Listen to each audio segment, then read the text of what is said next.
Hello viewers, welcome back to my channel. আশা করি সবাই অনেক অনেক ভালো আছেন।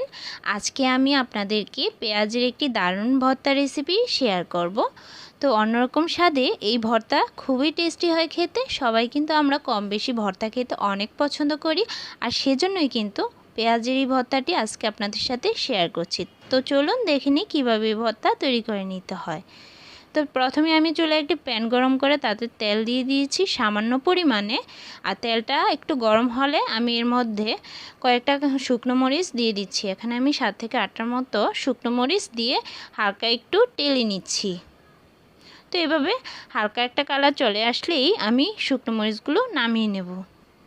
তো এবার আমি এখানে একটা মিক্সিং বল নিয়েছি, আর এর জন্য আমি এখানে মরিচগুলো দিয়ে দিলাম, আর এখানে সামান্য পরিমাণ মতো লবণ দিয়ে দিচ্ছি। এবার লবণ দিয়ে ভালো করে চটকে মরিচটাকে গুঁড়ো করে নিচ্ছি। লবণ ছাড়া কিন্তু গুঁড়ো করতে খুবই অসুবিধে হয়, সেজন্য লবণটা দিয়ে দিলাম। আর এখানে আমি লেবু পাতা নিয়েছি, একটু ভালো গ্রান আসবে আর খেতেও কিন্তু দারুণ লাগবে। তো এভাবে কুচি করে কেটে দিয়ে দিচ্ছি। তো এর মধ্যে এবার আমি কেটে রাখা পেঁয়াজ কুচি দিয়ে দিচ্ছি। তো এখানে 1 কাপের মতো পেঁয়াজ লেগেছে। 7 থেকে 8টার মতো পেঁয়াজ কুচি আমি করে দিয়েছি, মাঝারি সাইজের। তো এভাবে আমি হাত দিয়ে ভালো করে চটকে পেঁয়াজটাকে মরিচের সাথে আর লেবু পাতার সাথে ভালো করে চটকে নিচ্ছি।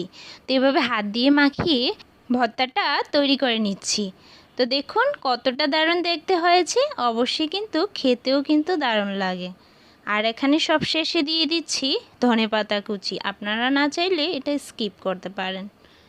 তো আমি যেহেতু লেবু পাতা দিয়েছি, আর যদি চান তাহলে কিন্তু ধনেপাতাটা নাও দিতে পারেন। তো এইভাবে আজকের ভর্তা রেসিপি আমার তৈরি হয়ে গেল। গরম ভাতের সাথে খেতে অসম্ভব মজার হয় এই ভর্তা। একবার হলেও বাসায় ট্রাই করে দেখবেন। আশা করি আজকের ভিডিওটি ভালো লেগেছে, আর যদি ভালো লেগে থাকে তাহলে অবশ্যই কমেন্ট করে জানাবেন কেমন হয়েছে। আর আমার চ্যানেলটি যদি সাবস্ক্রাইব করা না থাকে তাহলে কিন্তু সাবস্ক্রাইব করার অনুরোধ রইল। সবাই সুস্থ থাকবেন, ভালো থাকবেন। ধন্যবাদ সবাই।